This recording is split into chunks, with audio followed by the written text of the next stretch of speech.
Relization. The science of self-realization. So does anybody remember what we discussed before?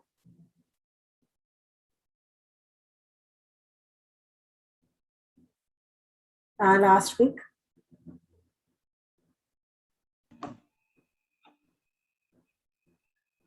Mataji, we discussed the first chapter, which we was are still discussing the first chapter of science of self-realization. And we talked about who is Srila Prabhupada, and he wrote his books. What's the use of the scriptures? And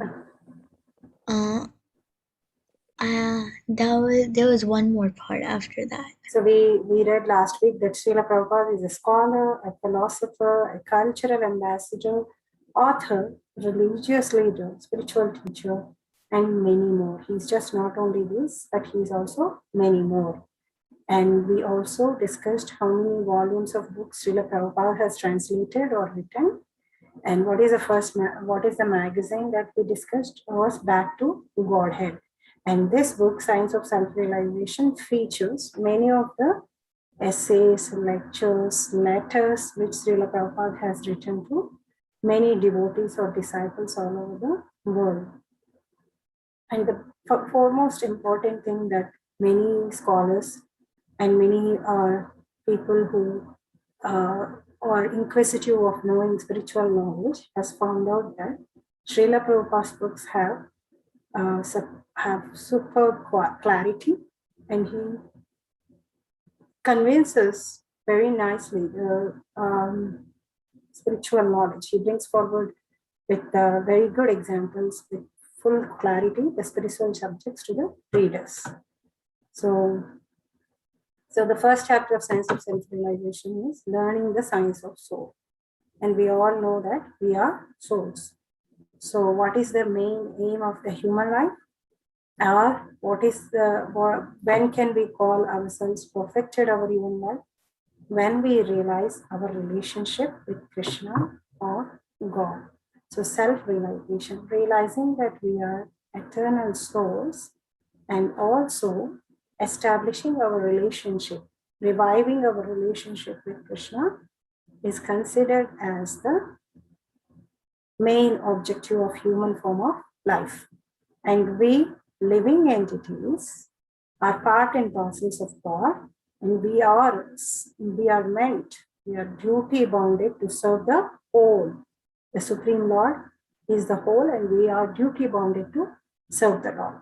So that is what it is. And we also understood the real position of the living entity with respect to the examples, like how serving the root of the tree serves everything else.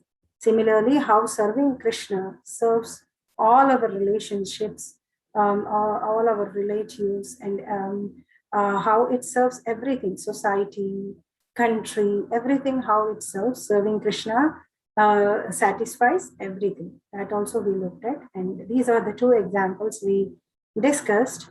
Right now, we also understood that the biggest problem that we have is that service rendered is not properly directed. We are serving everybody else except Krishna. That's why we are not happy, because we are not able to satisfy everybody with our service at all times. Some people are happy at some time, some people are not happy by the same service. Sometimes we are not able to give the same kind of service. That is all because our service is rendered, is not directed properly towards the root, that is Krishna. And we also saw these examples. And we understood that Krishna has many features, because this whole cosmic manifestation, this whole material world, Krishna is the creator of this material world. So those of us who cannot accept him in that feature, if they refuse or if they challenge Krishna and his supremacy, they have to encounter Krishna in a different feature, that is death. That is inevitable. That is also point. And we have also discussed how ISKCON is not a blind religious fanaticism, or it is some kind of a revolt or some kind of a movement. So we know that ISKCON is authorized, and it is a scientific approach towards to know who we are and our relationship with God, and how to discharge our duties to Supreme Personality of Godhead, and how to achieve perfection of life. So this is what the main aim of ISKCON. And we also understood that we humans have a better life than all the living entities. We have been given better comforts because we have higher responsibility to perform. Like how a president's office is more comfortable with a lot of facilities than a clerk's office who has less secure, lesser responsibilities. So similarly, we humans have a higher responsibility of knowing about us, to knowing who we are and who is Krishna, and also establishing our relationship with Krishna. We know that, so that's why we have bigger facilities, we have bigger, more comfortable bodies. That is what we have learned. And we also learned that all of us will be given our next body based on our desires and our actions. So we all get our next body based on the desires that we have at the time of the death, or the actions that we perform when we are living. And let's say we are unsuccessful, like we cannot perfect our life in this lifetime, or we could not follow devotional service till the end of the life, then we will be unsuccessful. Like if we can find out and revive our relationship with Krishna, then we have perfected our life. We have reached the aim of our life, right? Because that is what this chapter has started with saying. What is the aim of human form of life? So if let's say we are unsuccessful, we cannot realize ourselves, or we could not realize our relationship with Krishna, we did not become successful in our Krishna consciousness, what will happen to those kind of people? So Bhagavad Gita says that for those kind of people who are unsuccessful, they will be given a chance to be born in rich families or in devotees families, spiritually advanced or in a rich families.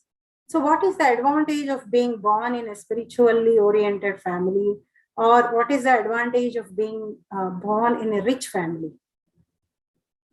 The advantage is that if you, most of the time, all our parents and all, they work, they go to job so that we have money for our needs and for our wants, right? So if we are born in a rich family, we may be having enough money for our needs, and then we can take advantage of that time that we saved to know about Krishna, to read scriptures, to practice devotional service. Let's say we are born in a family of devotees. Then from our childhood itself, we know who is Krishna. We are not confused. We are not going indirectly to Krishna. By birth itself, we know who is Krishna. Our parents teach us how to pray to Krishna, how to do devotional service, like how you can do the Mangala Arati, how you will be doing chanting, and how you can do Go Seva, how can you serve devotees, like that. So they teach you from birth. So if they teach you some from birth, then you will be more and more familiar with it, and you will get more and more used to it, and you will be starting your devotional service very early. When you are young, when you are like a kid itself, you will start your devotional service. Then you have higher chances of getting successful in this life. So Prabhupada says in this chapter that he quotes the Bhagavad Gita verse, and he says that those who are unsuccessful, those of us who cannot perfect our life, who cannot revive our relationship with Krishna, what will happen to those people? Is it all lost? Because in let's say in material life, if you are preparing for something, if you are not successful in that, then it is lost. You have to start again from the beginning. But that is not the case in the spiritual life. you will be given a better life, next life, so that you can have higher chances of following that. But it does not happen always.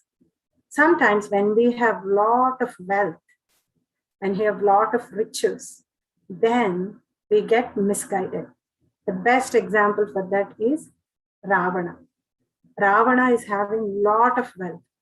He's born in a very rich family. He has his palace made of gold. And he broke all the rules. He was only thinking about his sense enjoyment. He does not follow any rules. He will go and anywhere he sees any woman he likes, he will go and abuse them. He will go and bring them to his palace, or he will occupy. He sees a palace which Kubera was owning. He goes and whatever he sees, which is good and beautiful and rich in this entire universe, Ravana wants that. So Ravana, instead of going towards devotional service, accepting Krishna, even though he was very rich, what happened? Ravana broke all rules and he followed adharma, irreligious principles. What happened that time? What happened? Did Ravana succeed at the end? Was Ravana successful at the end? No. Laws of nature, Krishna has different plans to put a check for those kind of peoples. What did he do? He burned his golden city to ashes. Who performed this job? Burning his golden city to ashes?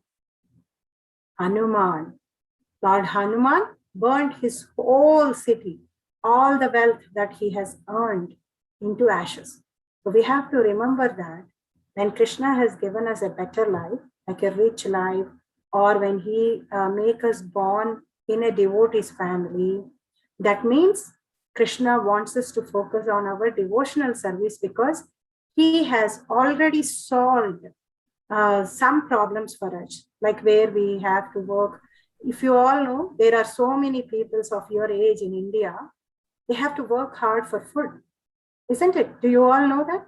Not just in India, in many countries, there are so many kids of your age, 13, 14 years. They have to work 8 hours, 10 hours to get food. They not only earn for themselves, but they also earn for their parents, for their family. So we are all very fortunate when Krishna has given us better lives.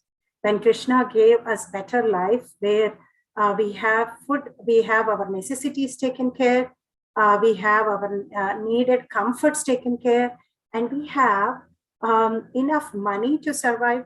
And we also have devoted parents who are helping us to tell us that who are you? So we have to make use of all those situations. And what should we do? We have to read the scriptures and try to perfect our lives. So Ravana is an example of sense gratification. Even though he was given a better life, he misused that life. Because he misused, he followed irreligious principles. Laws of nature has, at the end, destroyed all his wealth and also him. So, Bhagavad Gita teaches the preliminary study of transcendental science of Krishna consciousness. So, those of us who want to know about scriptures, who want to take up to the devotional service, who want to perfect our life by reviving our relationship with Krishna, we have to read Bhagavad Gita, because that is the first preliminary study. Anybody who is saying that I want to know, I want to have a spiritual journey, a spiritual study, then the first book that they have to read is Bhagavad Gita. So we solve many problems by reading Bhagavad Gita. See, Bhagavad Gita is not a book that you have to put it in the altar and just pray to it. Like, do the arati, offer a flower, offer prasadam, and then just, there are so many people in India, if you go and see, there are many people who pray to Bhagavad Gita. But Bhagavad Gita is not a book that should be used only for praying. Bhagavad Gita is a book that we have to open, read, analyze, debate, try to find out what is being said inside that. And after knowing what is being said, what is the next thing that we have to do? We have to start practicing it. When we start practicing what is being told in Bhagavad Gita, that's when our life changes. Just holding the book of Bhagavad Gita. So let's say I have a Bhagavad Gita book and I'm just holding it every day and I'm praying to it. I'm doing Arati, but I never even opened once that book and read. Like anybody, I respect this book. I keep it very safely. I don't put it on the floor and all. But if somebody comes and asks, I'll say, oh, I know Bhagavad Gita. I have Bhagavad Gita. I respect a lot Bhagavad Gita and I pray to it. I worship it. Then is it the right use of Bhagavad Gita? The right use of Bhagavad Gita is you have to open the book, read and try to understand and ask questions if you don't understand. So that is the right way.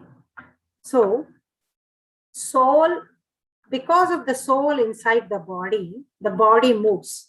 If there is no driver, the car that does not move. I know nowadays we are getting automatic cars, but generally without the driver, the car does not move. Similarly, without the soul, the body is not moving. This body moves the world. Most of the time, we are concerned about the body, but we are not concerned about the soul, which is the reason the body is moving. The body is moving because of the soul. The body is not moving by itself. As soon as the soul leaves the body, what happens to the body? The body is dead. We cannot see the body. We cannot do anything to that body. You go and cry in front of that body. You do anything, the body won't speak to us. So because of the soul, the body is moving, and the bodies, individual bodies like presidents of different countries, leaders of different countries, they change how this world should work, right? Because they change, they make policies, they do business and all. So they move this whole world. But all of us should focus on the spirit inside the body. The spiritual thing inside the body is soul. The Bhagavad Gita helps us to focus on that. So how do we reach? So we understood so far that we are spiritual beings. We are not this material being. How do we reach our eternal life? So what is this on the right side I put?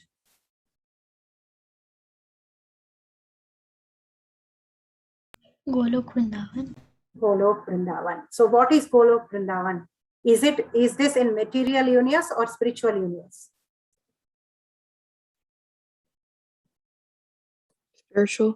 Spiritual. So what is this? This is our temporary house or permanent house? Temporary. Permanent. Permanent house. This is actually where we belong. And I'm really happy, Sritan, Omkar, all of you answered. I'm really, really happy because even though you are one person attending the class, if you talk to me, if you answer, this is a discussion, okay? So actually, Goloka Vrindavan is inside the spiritual universe, and that is our original home. But where are we living right now? In the material world. We are in the material world. So we have to travel from this material world to spiritual world. How can we go there? With the help of spiritual master. With the help of spiritual master, by taking up devotional service and using our body as a vehicle, we should go home by crossing ocean of nations on a boat with expert boatman, spiritual man. So who is our boatman? So in between the spiritual world and material world, there is a big ocean. What is that ocean called? Does anybody know? Karuna Ocean. Karana Ocean. Very good. Karana Ocean. So who will help us cross this ocean? Krishna. spiritual master who is the representative of Krishna. The spiritual master, the Diksha Guru.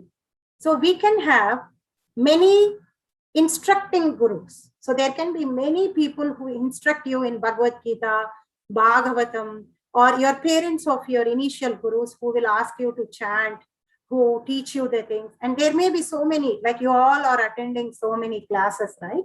So we all can be considered as your instructing gurus. But you all should focus on having a Diksha Guru. The Diksha Guru is the initiated, so Guru, who gives you the initiation. So with the help of him, having him as our boatman, we will cross that big Karana ocean, and then we will go to the spiritual world. So without the help of the spiritual, without the help of spiritual master, without this expert boatman who is a representative of Krishna, we will not be able to cross and go to our original house. So now let's go and know why we have to go to that original house. We are all very happy, Mataji, here. What is the problem? I have, I ask anything my parents are giving me. I have food to eat. I'm very happy. Why do I have to leave this place, which I am thinking is happy, and take up a devotional service, accept a spiritual master, and go to this original home, Goloka, Vrindavan, or spiritual world? So we will see those points right now. So let's continue our discussion. So let's say we got a first class coach, like we are going on a vacation, and then we have a first class coach with all the comforts. So you, as soon as you enter the train, the first class coach, how you all will feel? Excited, right? Very excited. You'll go and check everything. You'll see how the switches work, how the buttons work, and you will be very, very happy, like all the services they do, all those things. And then after you sat for some time, like, you sat for 2 hours, you sat for 3 hours, and then suddenly you notice that the train is not moving. The train is not moving. It is in the same station which you boarded. So let's say you boarded in New York or somewhere, and then you notice that this compartment is very comfortable. I don't have any problem. I am not sweating. I have nice bed to sleep. I have a TV to watch, and I have a food, whatever I am asking, people are giving me. So this is all so nice. But will you be having fun if the train doesn't move? Raghav, Shritan, Omkar, will you be having fun if the train doesn't move? No. No. No. Because we all boarded that. What is the purpose of boarding into that train? To reach our destination. Yeah, to go somewhere. Very good. To go somewhere, right? To reach our destination. The whole purpose I boarded in the train is to reach some destination. So similarly, the whole purpose Krishna has given us, the human form of life, is to go back to the original home. We learned in the last class that how human form of life is like a first class compartment than the other living entities' bodies, like the animal bodies, insects bodies, all the lower species. There are 8.4 million species, and human form of a body is like a first class compartment. So if we don't reach our destination and the train stays inside the station without moving, how there is no use. Similarly, no benefit of making our material body comfortable if we are not reaching our destination. Mataji, I will spend whole my life to become somebody rich, somebody wealthy, somebody famous, somebody knowledgeable, but I won't be doing anything related to devotional service. Is there any use? No use. No. You do all those things and also do devotional service. Practicing devotional service does not mean that you cannot become rich, you cannot become knowledgeable, you cannot become famous. You can do all those things also. You can become a doctor, you can become an engineer, you want to become a scientist, you can become a lawyer, whatever you want to become, you can become. But you should never leave devotional service to Krishna and knowing about Krishna and practicing your devotional service, because If you stop that, then you just have to remember this example that you are making your life a first-class compartment, but your train is not moving anywhere. It is just in the station. It is no use. No use. What happens after the death? All the wealth, all the name, all the fame that you have earned goes with the body into the material nature. You have to start back again. Start from learning ABCD, start from learning numbers, start from learning how to walk, how to crawl, all those things. So most of the people doesn't even know that. They think that the aim of the life is to become rich, earn more wealth, and have a bigger house, bigger car, and enjoy within a home theater. So we have to understand that their life is same as a first-class compartment with all the comforts, but the train is not going anywhere. It's just in the station. There is no use of that kind of a life. So you all should remember that devotional service to Krishna, or taking up Krishna consciousness, attending these classes, or chanting the holy name of the Lord is not stopping you from becoming anything big in this material world. It is just making you go forward to your original home. It is not that you should stop all those things. You should always keep Krishna and Krishna consciousness with you when you are going and attaining all those things. If you don't do that, then there is danger. So let's go to the next one. So why we are not able to go to this Golok Vrindavan? When right now we know that our destination is Golok Vrindavan. Krishna has given us this human form for the body, which is the train that we have to go with, which we are riding, because we are all inside this body, right? So we are all trapped inside this body. You all watch, did you all watch the Aladdin movie, where the ghost gets trapped in a, so there is a ghost which gets trapped in a bottle. So similarly, we are all spiritual beings trapped inside this body. But why we are not able to go to this Golok Vrindavan? Why is it not so easy for all of us to practice Krishna consciousness? Why is it so difficult? Okay, Mihika? Our mind wanders. Our mind wanders. So Prabhupada gives these 6 attachments which are making us not, these 6 attachments are acting like an anchor. When you tie a boat to an anchor, will boat move? No, the boat does not move anywhere. It will just, so there was once, there is once a story. A person was rowing the boat all night. He thought that he reached his destination. But later, when sun started rising, he realized that his boat is still on the bank. But he was rowing and rowing the boat, and the boat is moving. But he didn't realize that he never removed the anchor. So if we don't remove the anchor, that is these attachment to body, because see, the body that we are wearing is just a dress. We are actually the spiritual beings. How come that if we spend a lot of time in making this body look beautiful, maintain this body, enjoy this body, then we cannot go to our home, our original home. Attachment to family and relatives. Oh, I have I have a relatives who are having an intoxication party. I'm very friendly to them, so I have to go and attend. Then we are again getting deviated. We are getting attached to the land of the birth, house, furniture, estates, properties, because all these things are not ours. These are all material things. These are all temporary. As soon as we change the body, all these things also change. Next time, if I am I right now was born in India, next time maybe I will be born somewhere else. Then my house will be different.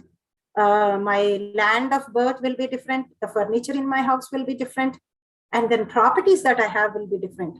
So will you call these as mine? or those in the previous life as mine. Both are not mine. Any of these things are not mine. Attachment to material science, which is mysterious for want of spiritual life. Attachment to religious forms, holy rituals, without Supreme Personality of Godhead or his devotees. So all the rituals, all the holy rituals and religious rituals that we do, the whole purpose of them is to make ourselves connect to Krishna. If there is no Krishna in any of those rituals, you are doing those rituals, but your mind is going on the football match or basketball match or what I'm going to eat after this ritual, then there is no point of doing those things. So if we get attached to these things also, these 5 things will act as an anchor and they will not let us go to the Goloka Vrindavan.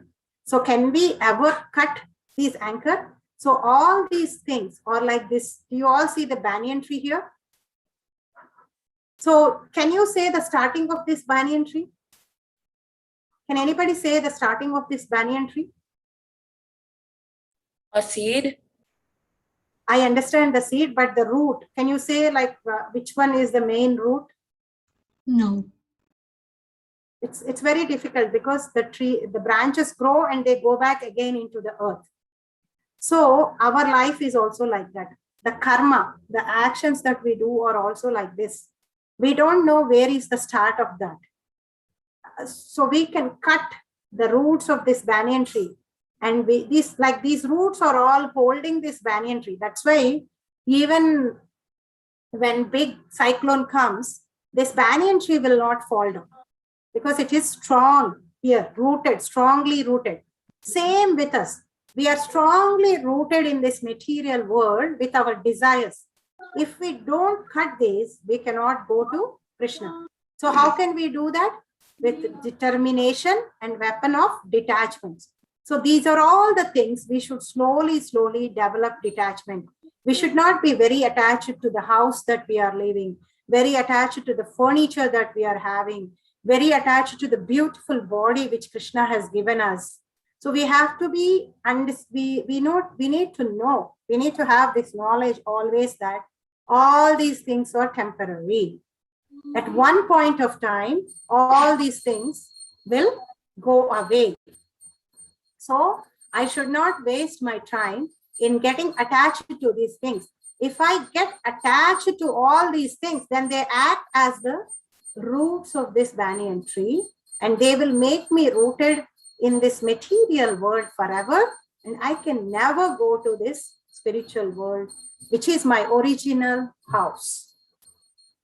That's what this things is explaining us. So let's go to the next slide. So as I said, if you look at the banyan tree, we don't know where is the start of this banyan tree. Similarly, many spiritual, many philosophers who speculate, they don't know, they cannot explain what is this material universe. Some say it is real, some say it is dream, some say that it is ever existing. So they really don't know. They cannot explain this material world. Some will say that, oh, it is just dream.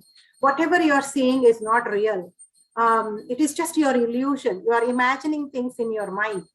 But we will be wondering, like, I am seeing a tree, I'm seeing my house, I'm seeing my parents, I'm seeing myself. How can this be illusion? How can my mind imagine so many different things? So there is something not right in this concept saying that this is all dream, this is all illusion. Nobody knows the beginning or the limitation of this material universe. All these speculative philosophers, when they sit down and think and propose the Big Bang theory or so many other theories, they don't know how to explain this material universe. They don't know the limitations of this, like what, they don't know what other world is there beyond this material universe. So no one can say when it began or how it floats in space. So you all know this material universe floats in the space, right? So far the scientists propose one theory for some days and they will start proving that theory. And when they are proving that theory in the process, they found out that their assumption in the beginning is wrong.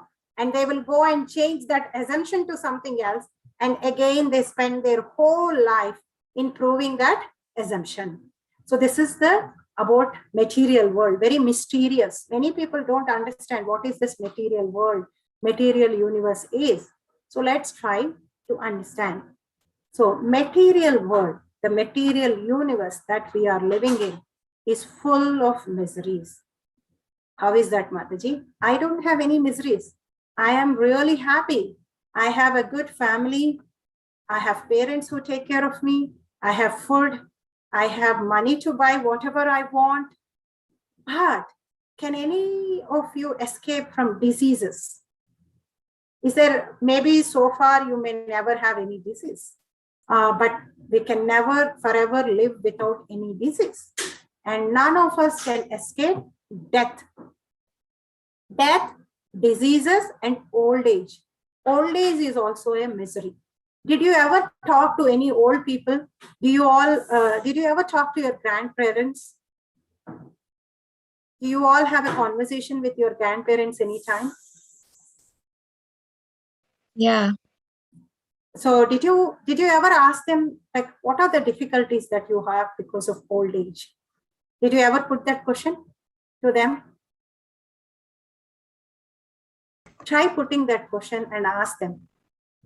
As they become old, they cannot hear, they cannot see properly, they can't walk without help. They need somebody to drive them, they need somebody to take them to the bathrooms, they keep falling down.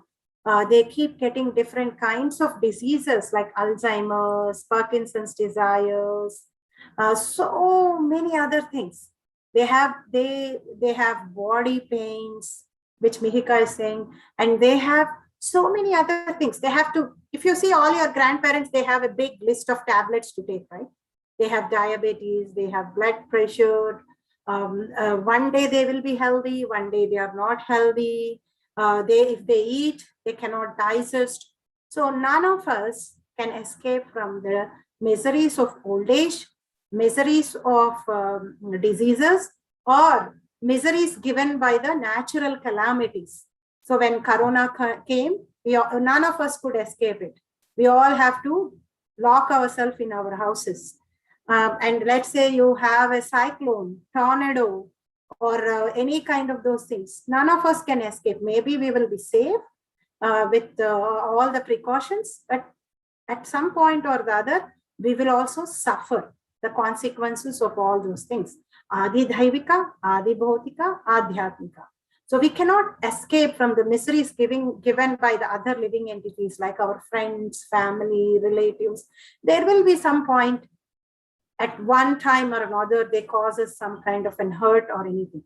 So this material world, that definition, the whole concept of material world is full of miseries. And Supreme Personality of Godhead, Krishna, knows that this material world is full of miseries because he is the one who has created this. So he is the cause of all causes. He is the creator of material universe and he is the creator of the spiritual worlds also. So that's why Krishna tells us that, why don't you come back home? Why do you want to stay in this world of miseries? Take up to the devotional service, know who we are. Right now, it is not that Krishna is not letting us inside his house. It is we don't want to go to Krishna's house. We don't want to go back to our house. We want to stay here in this material world and enjoy. So Krishna is keep on telling us that this is not your house. This is not the real happiness. You will get real happiness when you go to your real house. But we, like a cranky, adamant child, we are keep on crying, saying that no. I want to stay in this world. I want to be in this world. I don't want to go to the spiritual world. So Krishna is keep on telling us that this material world is full of miseries. You will have one or the other problem. Come back to me. And how can we go back to spiritual world? What is the solution? Right now, somehow or the other, we have come into this material universe And now we have understood that this material universe is full of miseries. Some or the other misery we will have. And instead of going and asking why and how we have come here, we should start working on the solution. Let's say you got into trouble in your life at any point of time. You are facing a problem. Instead of finding out how you have come into this problem, the first thing that you have to do is you should work on the solution. After working on the solution and after coming out of the solution, then you should think why I got into that problem. How can I avoid getting myself into the problem again? So now somehow or the other, because of our desires to enjoy, our desires to rule, we have come into this material universe, which is full of miseries. Now our duty is to serve Krishna and go back to the spiritual world. And how is the spiritual world? I will jump few slides before. How does the spiritual world look? Because I have to tell you about the spiritual world, then you will have interest of the spiritual world. This spiritual world it does not need any sun, any moon, or any stars. It's self-illuminated. Like right now in this material world, we need sun or moon for light. Without sun or moon, without electricity, without fire, there is no light in this material world, because this material world is in the darkest region. It is inside the darkest region. This is how one universe looks. This is how one universe looks. Do you all see in the picture? This is how one universe looks. And there are innumerable universes like this. And there, besides Earth, some are higher planets and some are lower planets. Do you all see the Earth in the middle? Do you all see Earth in the middle? Yeah. And then these are the lower planets, gross, and these are the higher planets, which are subtle. The life there is more subtle, more enjoyment. But the life here is more gross. So material universe is actually inside the darkest region. So we need sunlight or fire to even see anything in this material world. And how do we get that light? We get that light from the body of the Supreme Personality of Godhead Krishna, which is the light here, which is called Brahman effulgence. So this Brahman effulgence is going to give light to the material universe. So all material universes are illuminated by reflection of this spiritual world. And how is the life in this spiritual world will be? So we will know that. So why we have to desire to go back to the spiritual world? So the material world, we have seen how it is. So as you see, the standard of living of this material world, as you go to the higher planets, will be high. And if you go to the lower planets, the standard of living will be low. How do you understand that? Do you all know what is standard of living? Like how some of us who live in big cities or in America, where we have our own rooms, our own beds, nice, comfortable air conditioner, heater, food, fridge, we all have a better, superior standard of living. There are people like this also in this material world who doesn't have a better standard of living. They all live in this small hut. They don't have a comfortable place to sleep. They don't have food. They don't have air conditioner. They don't have light. They don't have water to take bath, to drink. They don't have any comforts. So this is a lower standard of life. In this earth itself, we see that there is a higher standard of living and a lower standard of living. Similarly, in this material world, the higher planets like Satyaloka, Tapaloka, Janaloka, Maharloka, Swargaloka, and Bhuvarloka have a higher standard of living. The people who live here have beautiful lives. They don't have the miseries they have are very less. They don't have they only have a misery of death and birth. They don't have any other miseries. So as we go up in this material universe, the standard of living gets high. But where is the spiritual world here? Do you all see a spiritual world here? Does any one of you see a spiritual world here? Jagat, Jagat. No. This is all material universe which looks like an egg. There is no spiritual. Spiritual world is completely beyond this material universe, in a different universe. Completely different. So this Karana ocean, after crossing this ocean, the spiritual world exists. Siddhaloka, Vaikuntaloka, Ayodhya, Dwaraka, Madhura, and the topmost planet is Goloka. So once we reach here, that means we are on the highest level. As I said, as we go high, the standard of living becomes high.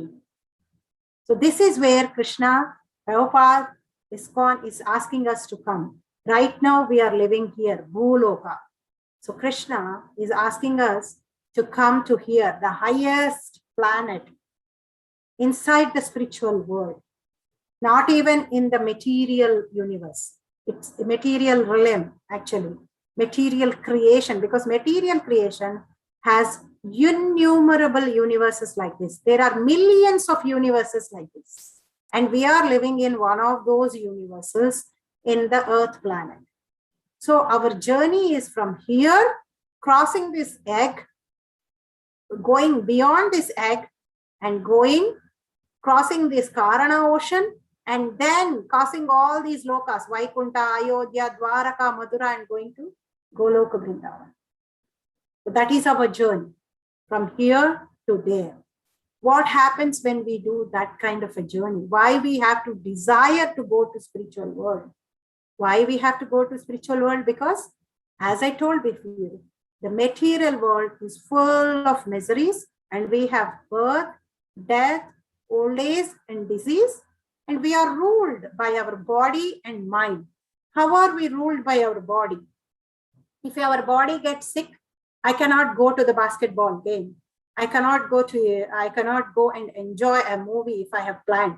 So we are conditioned by our body and mind. What happens when we go to the spiritual world? In the spiritual world, there is an incessant spiritual life. There is no birth, there is no death. We don't need to take different bodies. And we are always happy. There are no miseries at all, because we don't have any of these things. Because all these things, birth, death, old age, and disease, are related to the body. And we are in the spiritual world with our spiritual body, which doesn't take a dress. And we are full of bliss, happiness, and knowledge. Bliss is beyond happiness.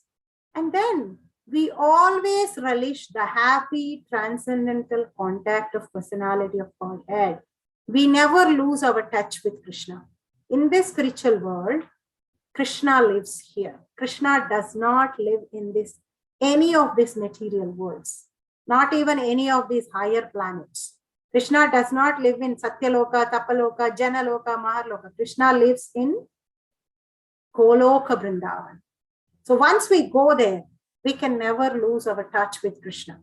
And we will be always happy. And then we don't have to take birth, we don't have to have disease, and we don't have to get old age. And we cannot reach that spiritual world by spaceships or by aeroplanes, like how we are going in the material world from one country to another by using the spaceships. No. How can we go to this spiritual world? That is something which we are going to discuss now. What is the way to go to the spiritual world? First of all, we have to get ourselves convinced that we belong to the spiritual world. We are souls, we are spiritual. If we don't get convinced that that is our original house, why do we go there? We need to know that that is our original house, and that is where we belong. And right now we have come to entirely different world where we don't belong. And then what we have to do to go there? We have to learn how to surrender to Krishna. And what is the solution that we have to work on? Somehow or the other, we are in this material world. And the solution to go back to that spiritual world is to understand that I am an eternal spiritual soul. I belong to spiritual world, and I have to surrender to Krishna, and I have to free myself from the illusion that I am this body, and also I am, and we have to come out of this lust that I have to enjoy using this body. I have to be here. So once we get ourselves free from illusion, false prestige, dualities of happiness and distress, and false association and material lust, then we will go back to Krishna. How we will go back to Krishna? By surrendering ourselves to Krishna, and by constantly engaging ourselves in understanding the scriptures and practicing them. Then we will be called as intelligent. Not when we get a degree from a Harvard or University of Austin or Duke's or Stanford. You will be called an intelligent person when you know how to go to the spiritual world, which is the highest planet in this entire creation, whether it is material or spiritual creation. And what is the ticket to go there? The ticket to go there is constantly engaging ourselves in the spiritual knowledge, in the devotional service to the Lord, with the help of the expert boatman, our spiritual master. When we do that, we cross this big ocean. We from here, from Bhuloka, we will cross all these lokas: Bhuvaloka, Swargaloka, Maharloka, Janaloka, Tapaloka, Satyaloka, and all these layers of this universe and this innumerable universe. And we will cross this big Karana ocean, and then we will go to this spiritual world, to the highest planet. And we will associate there with Krishna, and we will be living there happily ever.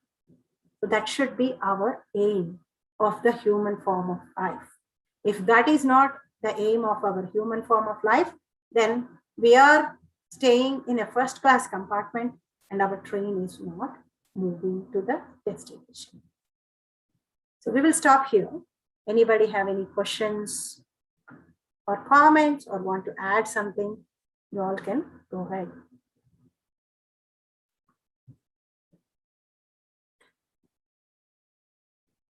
Anybody want to summarize or tell me a take-home point that you all like today?